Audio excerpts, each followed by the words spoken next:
Oh, Celtic, Celtic, Celtic, my heart and my soul. I followed the teams of the past and watched history unfold. Going to Parkhead with my dad and my brother. It's true what they say, we're a club like no other. The colours that flow through my veins are all green, white and gold. They came in their thousands to Lisbon and Jock had a plan. He understood football was nothing without the fans. We went to go down before Gemmell and Chalmers would save us. Our jerseys don't fit second best or inferior players. Oh, Celtic, Celtic, Celtic, my heart and my soul. I followed the teams of the past and watched history unfold. Going to Parkhead with my dad and my brother. It's true what they say, we're a club like no other. The colours that flow through my veins are all green, white and gold. So what does it mean to be Celtic, and how does it feel to pull on the hoops and be fearless like Billy McNeil? Sally, my heart and my soul, folks, thank you. Folks, and I hand you over now to your compere for this morning, Mr. Andrew Milne. Folks, give it up for Danny Kelly.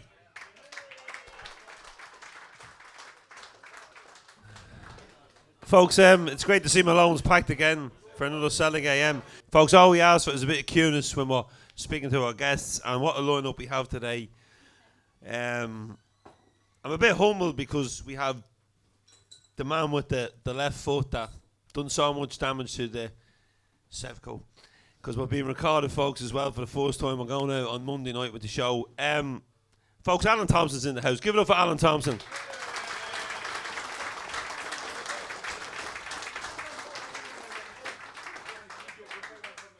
Folks, everyone comes from different backgrounds, different privileges, working class, people with a few bob, right? But they all have one thing in common, sometimes on a Saturday afternoon, because games are getting changed to Sundays now. But folks, Liam Kelly's in the house. He's wrote his second book on Celtic, and he travelled on the overnight bus from Bournemouth up to Remotersburg. Give it up for Liam Kelly, folks.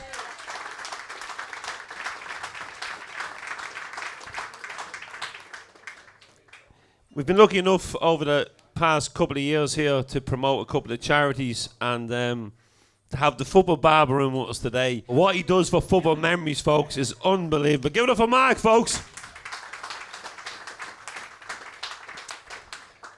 And what can I say about our first guest? 10,000 kids free into football. The Kano Foundation. Absolutely amazing what they've done. Joe Mackin and his team are just unbelievable. But we've decided today that we spin it a little and bring maybe someone a bit younger in than Joe as well. We're going to start the show today with a poem, folks, which is unusual because there's normally me waffling on. Folks, give it up for Erin Boyle.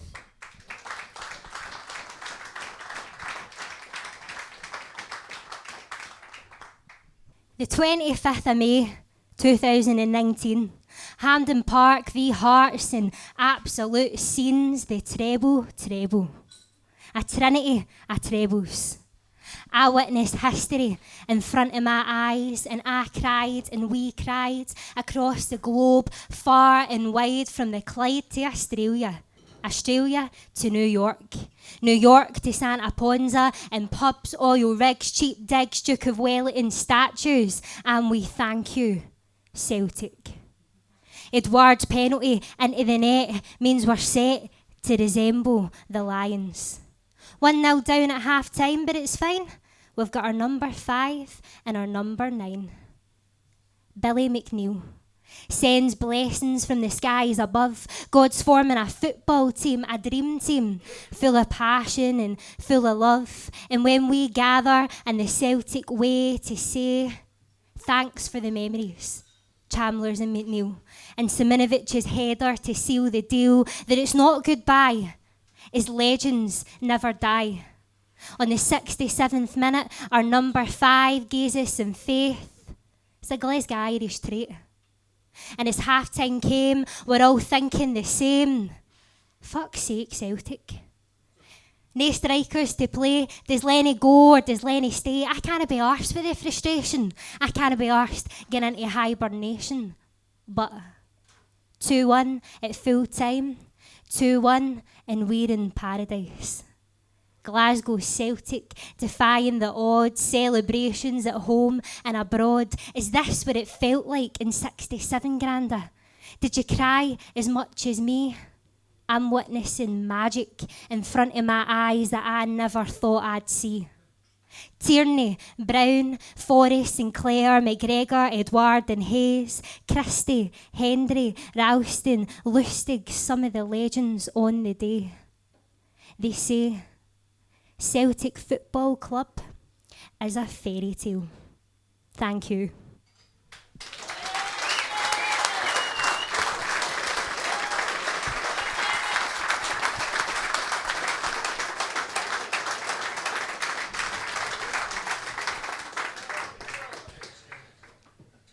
Hair in your arms, boys. Hair in your back, standing up. Erin Boyle, folks. What a talent.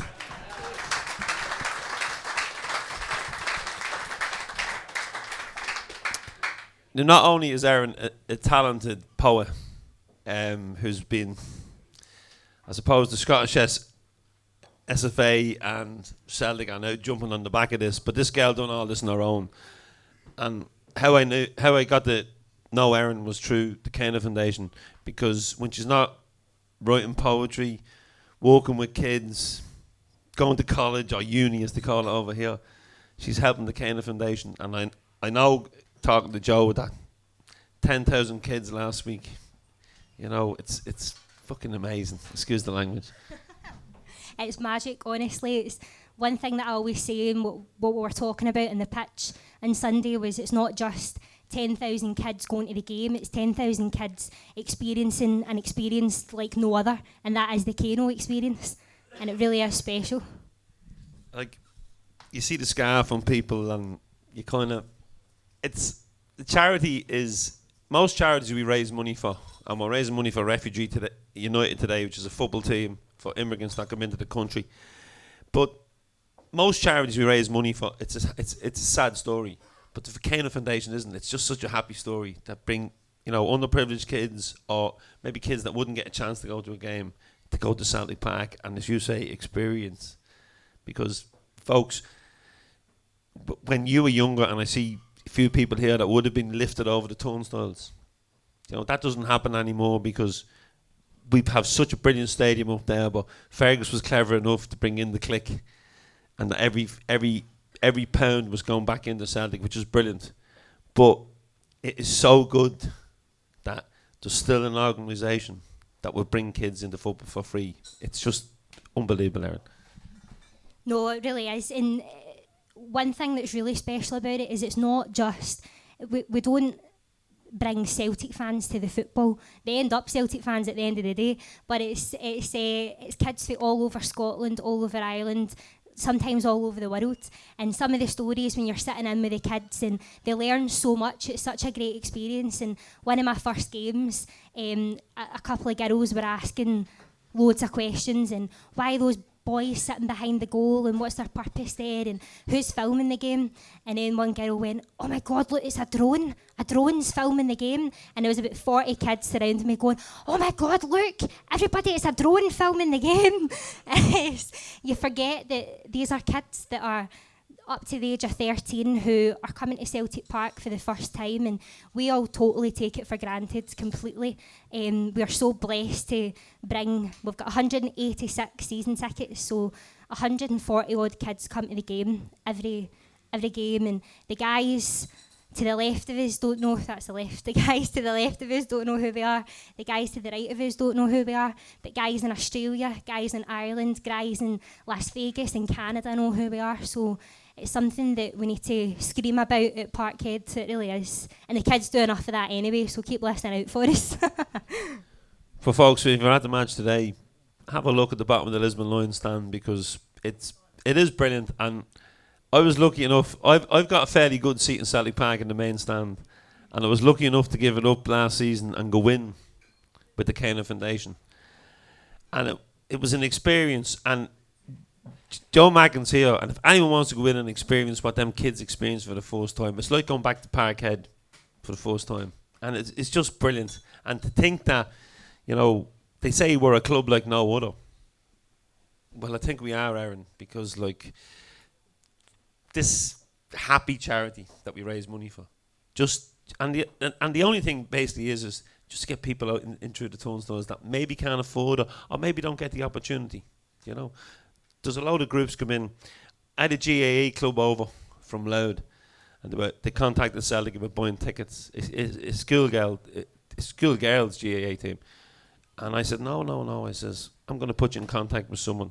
Now, these kids could afford, but they were paying 130 quid to get to Glasgow to play a game. And I said, no, we'll get you in for free. And the Kano Foundation, well, they stood up, they took them in, they looked after them. And they just, I suppose it's just the Celtic way, isn't it? Because we don't do things by half, you know. We do things right.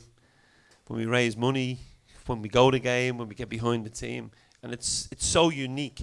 And I come over here as often as possible, maybe every games, maybe miss the odd game if you don't get a ticket for Ross County. Thanks, Celtic. But the journey I used to be the ferry, but now it's the airport, and you meet the same type of people that are coming because it's an experience to come over here. It's when Erin done her poem there, everybody's hair was standing, because that's what Celtic is. It's just the unique journey, Erin, that we take, and you're moving that on now because we're all getting a bit older now, you know. Joe's got so much grey hair now.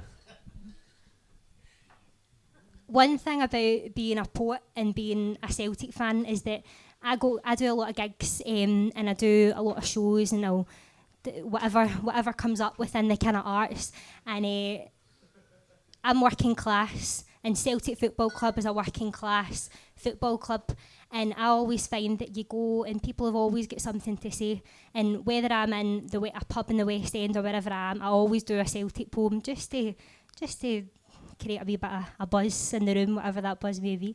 But being a Celtic fan and being part of the Kano Foundation, it's that Glasgow Irish magic touch of being so connected with your culture and your heritage. And Celtic, as Celtic fans, we're all poets in our own way. And it might sound dead cliche, but there's a wee rhyme there.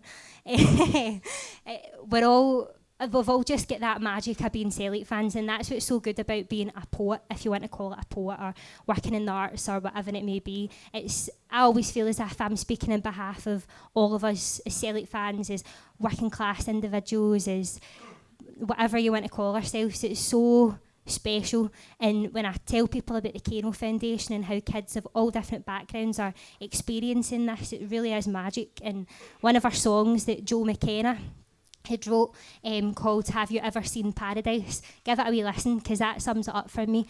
There's lyrics in it, and it's if you want to go Kano, hail, hail, rain, sleet or snow, and it's just magic. So give it a wee listen. It's on YouTube, so yeah.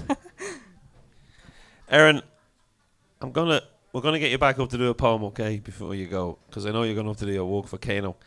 Would you swap the mic with Joe for about 3 minutes? Come on up, Joe. Folks, give it up for Joe Mackin.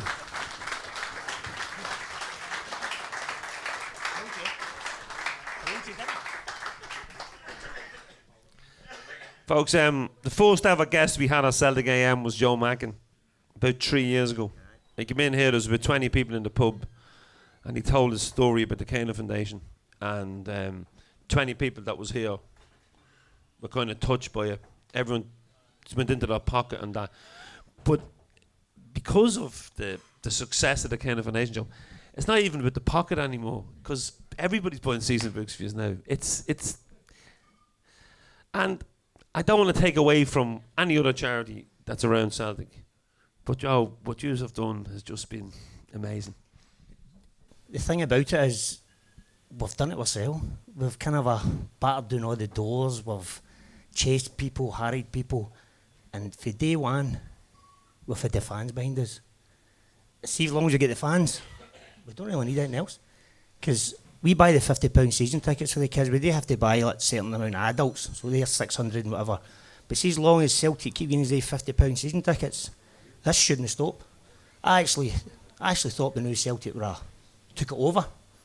Maybe kind of tried to improve it, do it better, have 2,000 wins rather than 200 wins going every week. But we don't really hassle or need Celtic sort of thing to do what we're doing, because we've got the fans. See, as long as Erin said, we get money. People give us £1 a week, a £5 a month, whatever, £10 a month for America, Canada, Germany, and that money gives us a base to project what we can do through that season. And that's our main. We have a dance in April, and we have a bucket collection at the start of the season. That gives us our money to see what we can do with that money. And like the day, there's 142 kids at St Michael's Chapel just around the corner. They're all in there for 1 o'clock a day getting fed. So they all get fed before they go to the game. They go to the game, they get their goodie bags, their sweeties and their scarves and whatever. All that's not possible without the pounds. And it is. I know it's hard work getting the pounds, but you don't know what the pound and tenors mean. It goes a long, long way. So it is. So it's phenomenal what you do, and don't play it down. And No, I'm I'm glad the club don't do it officially, because then it wouldn't be. 2 years ago I was in Philadelphia doing what we're doing now, and the next day was the Super Bowl. I'm sitting in a pub and they were selling squares, which is kind of an American football thing. I don't really understand it, but it was $50 for a square. And I said to the guy that was doing it, I says, well, what's it for? And he said, it's for the Kano Foundation. And I was like, I'm sitting in a pub in Philadelphia, and they think there was 4,000 raised or something that night. Like, you know, it's just, what you have done has touched everybody, and because it is a happy story, it's not, you know, it's most charities are raising money for hard luck stories, though, you know, and the worthy causes, but this one is the happy one. Well, even today we'll get kids for, it's like Shettleston and Bailison, it's close Barkhead, and St Blaine's from Summerston. But we've also got a family for Germany, and there's people for Wimbledon down in London coming up today as well. So the day's very rarely, it's all Glasgow groups, but we've actually still got Germany and Wimbledon coming up to sit with. But you can promote the charity, I suppose, as much as you want, right?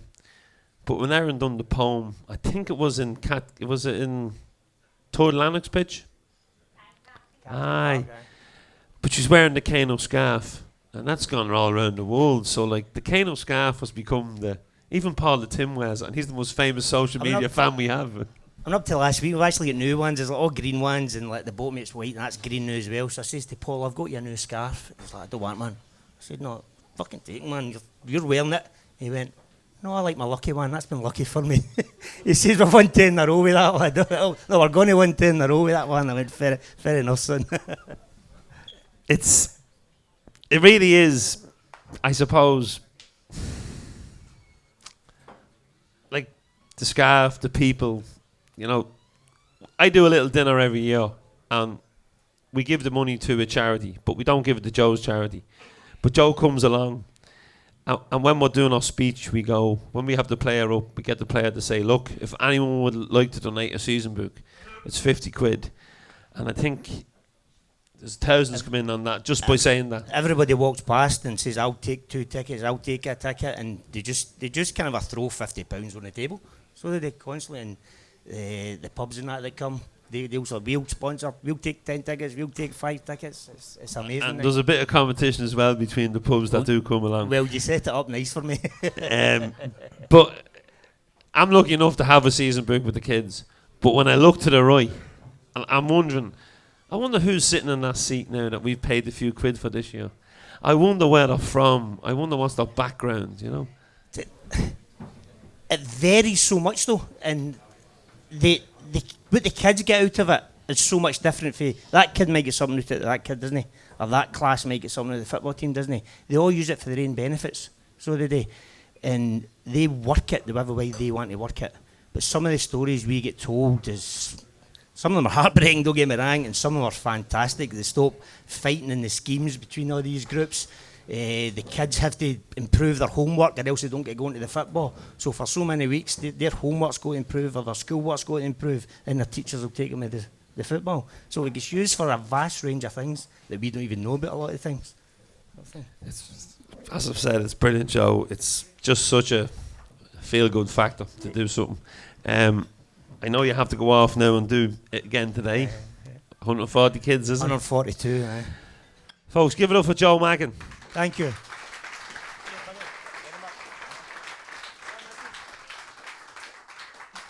Folks, we can't have the Kano Foundation in and have this talented girl in without another poem before we finish. Please, Erin.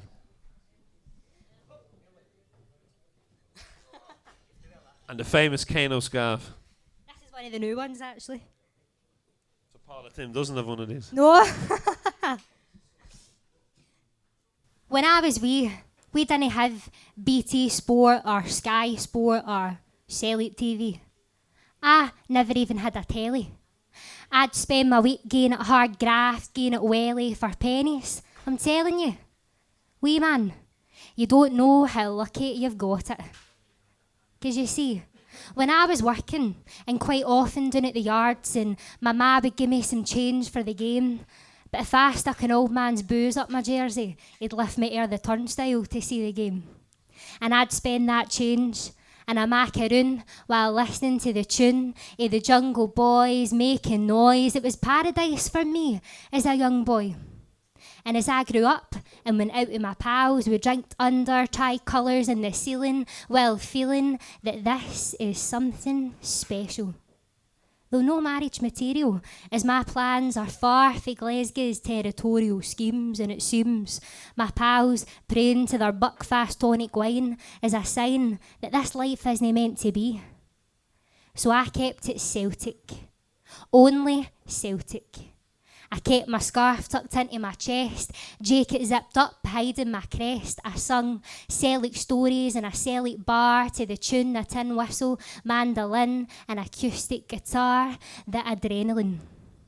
My heart beats to the sound of the drum, and what you know now is section 111. My toes are numb, I'm not the only one. My true love seats 60,000. My true love is anything wrapped in white and green. Me and your mother surrounded by absolute scenes. I grew up in love with the Celtic supporters. No the Calton Tongs or rebel songs, but a club like no other. When I was wee, we didn't have toys under the tree in December, but socks without holes in them was what I asked for. And the best Christmas of all, a Celtic tap and a football. When I was wee, we didn't have BT Sport or Sky Sport or Celtic TV. 'Cause as a Celtic fan now, pal, you just don't know how lucky you've got it. Thank you.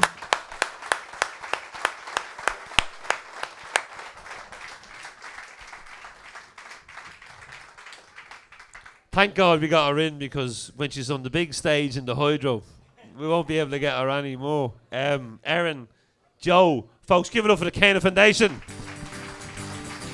We're gonna have a song now or two from Danny, and then we'll be back with another guest. Folks, thanks very much. I dreamed a dream by the old canal, and I kissed my girl by the factory wall.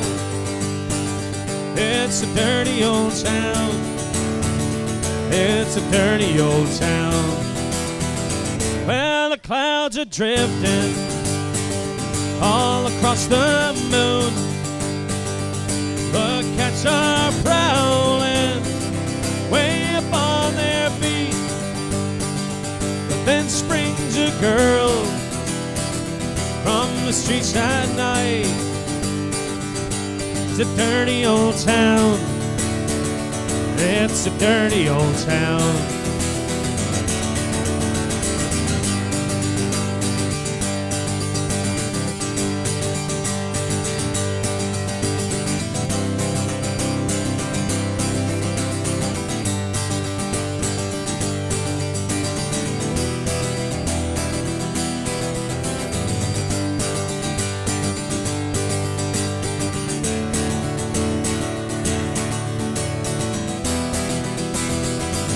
I heard a siren calling from the docks, and I saw a train set the night on fire, and I smelled the spring on the sulphur wind. It's great to see a full house again. I know you're not here to see me. Folks, every now and again a player comes along to Celtic, and when Tomo came along, it was a team of stars. Martin O'Neill brought something back to the club that was missing. He brought back a winning mentality, and he brought back a toughness. We were bullied by our counterparts over the city, but when Martin O'Neill made a signing, he signed muscle. He had Henrik there already, he had Lubo there already, but he signed muscle. A man that would go out and give everything for the cause, even though he didn't come from a Celtic background. He was a Newcastle boy. But when this player came to us, we were kind of, bit him and home. And then all of a sudden, he was striking goals. He was putting it up to them. He was in their face. Folks, Alan Thompson.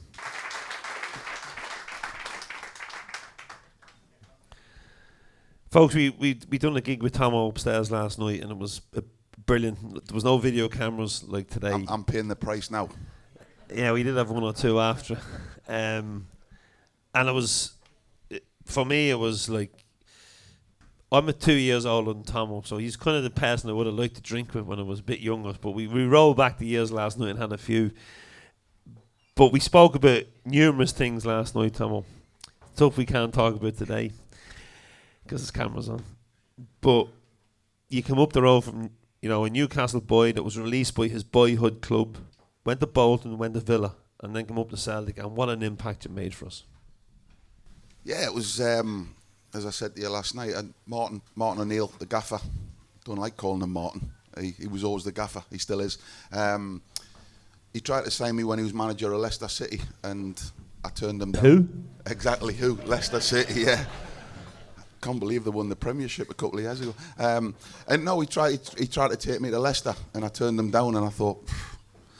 And then he made contact with me the day before we beat Rangers 6-2. Yeah.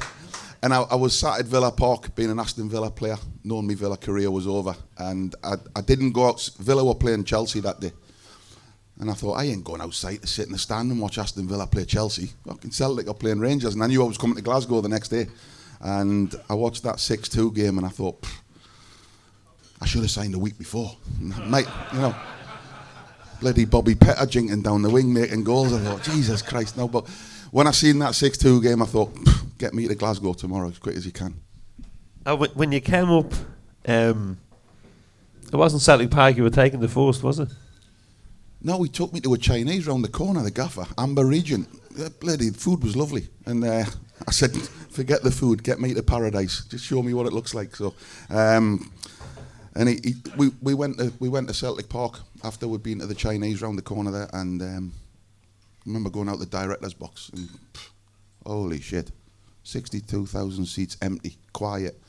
Martin O'Neill saying, just sign, just give me the contract and I'll fucking sign it, So I couldn't wait to get you, and wasn't a great introduction really. I mean, my first Old Firm game, got a red card, then got a couple more after that, but. I think my 7 goals made up for the 3 red cards, I think, against them.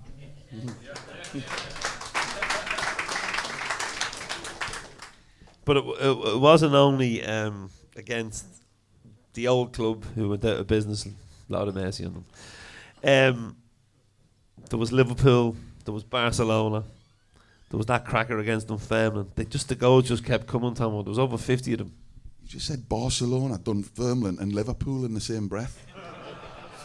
Leave the Dunfermline one out. I think Dunfermline was the greatest goal you ever scored for Celtic. That's debatable. I think it was. It wasn't the most important goal that was ever scored, but what a cracker. Tom, when you come up, right, with someone has, I suppose, high profile as Martin O'Neill, Henrik's in the dressing room, Sutton, there's a few homegrown boys, Jackie Max there. It was a team of men.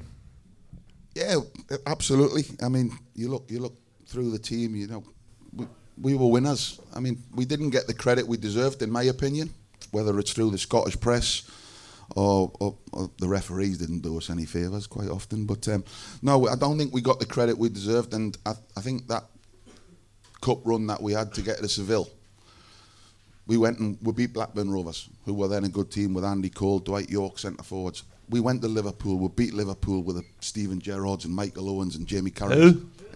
Who? Yeah. Stevie, Mr. Gerrard, or whatever they call him now.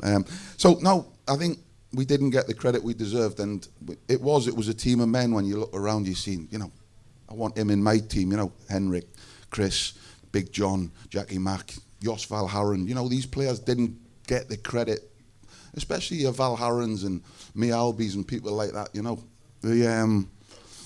But if anything happened, kicks off, and you want them in the trenches with you because you know they had your back.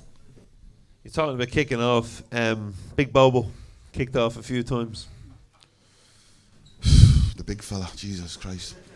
I used to call him Big Studs, Bobo Big Studs. People would call him other names, but I would call him Bobo Big Studs because he wouldn't just kick the opposition or sort something out in the tunnel. He would kick us in training. Like, Bobo, I'm your teammate, mate. We've got a game tomorrow. You know, we're playing Rangers tomorrow. Go easy. Steady, Bobo. And as I said that story last night when Stilly and Petrov was keep going in half time. Stillian, shut up. Stillian, shut up. Stillian, if you don't shut up, Bobo's going to come up that dressing room. And he did. Bobo come running up the dressing room. So Bobo has to get past John Hartson, Chris Sutton, then me, then Stillian. He got John Hartson out the way. Chris Sutton got through into his locker, and I thought, I ain't getting involved. I just jumped in my locker. I'm holding my hand up. I was shit scared of him. But he like, there's famous, Jackie McNamara told us that Bobo, if he was fouled on the pitch, would do the player in the tunnel at half time. But he said, like, but it was nothing to what you done in the tunnel in Seville. The famous Lucasade. I know. I wish I'd have done it with something more than Lucasade. But no, I don't know. Was anyone in Seville? Yeah. Probably all of us. We got cheated out of it, basically. I know we got beat, but Mr. Mourinho was piping up at half time, and I thought, he's getting it. I should have put it straight over his head, bit of glass, but I didn't. He just disrespected us, and he was disrespecting the manager, Martin, Gaffer, and I thought, you know what? He's getting that Lucasade straight in his face, so he deserved it. But then you both in the dressing room and all hell goes off. I was sat in the dressing room thinking, where the hell is everyone? You know, Jackie Mack comes in, he goes, Tom, you just started that hand grenade over the shoulder and done a bolt. So, yeah, proper Geordie lad, start the fight and get out of there, you know. But something that gets overlooked, Tom, is we're all of the same opinion that Tom's contribution for all those years was amazing. But it gets overlooked when you were in the dugout at Celtic Park and the players that you were involved in bringing into Celtic. Yeah, as we spoke about last night, the football club's unbelievable. It's the best time I had in my long career, 15, 16 years as a young professional. Those days at Celtic were by far the best, and proud to be associated with a club, to have played at a great time in Celtic's history. And you know, we beat good Rangers teams. That was a good Rangers team that we wiped the floor with on many occasions. Forget the red cards. But you know, yeah, when I went on the coaching side, and Celtic are still doing it. You know, you look at Van Dijk now; he's one of the best players in the world. Van Dijk. Celtic paid tuppence for him for what he's worth now. Victor Wanyama, Fraser Forster were brought in from Newcastle for 1.5 million, selling for 12. So I think if Celtic can keep finding these diamonds and keep, they will always be selling, because that's the way it works. You know, it's they can't compete with the big boys. But as long as they keep finding these, you know, we don't want to see Kieran Turner going to Arsenal. But when that kind of money's on the table, what can you do? I think he plays down, right? When you think back to the night we beat Barcelona and the players that was there, and Tomo was involved in going to watch them and that, he does play down his contribution. As he said, Victor Wanyama, big Fraser Forster, didn't come up from Newcastle. Someone knew him from Newcastle. And the Geordie boy knew him. But Tomo, before we go, right, your family are back at Newcastle. Yeah, I've got the two little nephews playing for Newcastle, little Matty Longstaff and Sean Longstaff. And Matty scored the winning goal against Man United on his debut the other week, and it's proud, you know, because they're blood. And I did try to get Sean to come to Celtic a few years ago, and Celtic didn't really bite. And he ended up going to Kilmarnock for about 6 months on loan. So he's been to Celtic Park, he's played at Celtic Park. He'd love to play for Celtic. Not that I'm trying to sell him to Celtic, but it's great seeing them doing well, and to play for their boyhood club like I did. It's special. But you also played for our boyhood club, Tomo. Absolutely, yeah. And I'm proud of it. And we want to thank you. Thank you. Because I can pick out so many, apart from the red cards, so many moments when Tomo, you know, lifted us and gave us that. And you did give us that. Just before you go, Tomo, of all them goals you scored for us, right? Which one was the celebration or the party after, or the session in the pub after? It was, I don't know, it's a difficult one to answer. You can talk about the Liverpool and the Barcelona goals and stuff, but I was fortunate enough. I love playing against Rangers, and the one off the bar, yeah, that was probably my favourite. But I can't choose because all seven goals going against them mean so much to me. So. But I will say the one off the bar, but scoring 7 against them was magnificent, I have to say.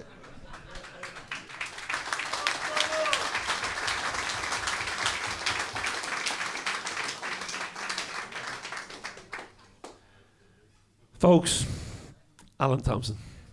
Cheers, everyone.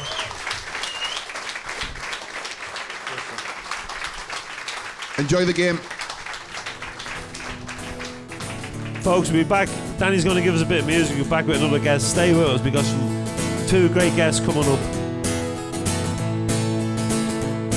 Well, Celtic went out to attack, soon got caught out at the back. And up stepped big Mazzola to slot away a penalty. Celtic rallied to the call, started to cope well with the ball. And Inter were so fortunate to be one up at half time. Said catch us if you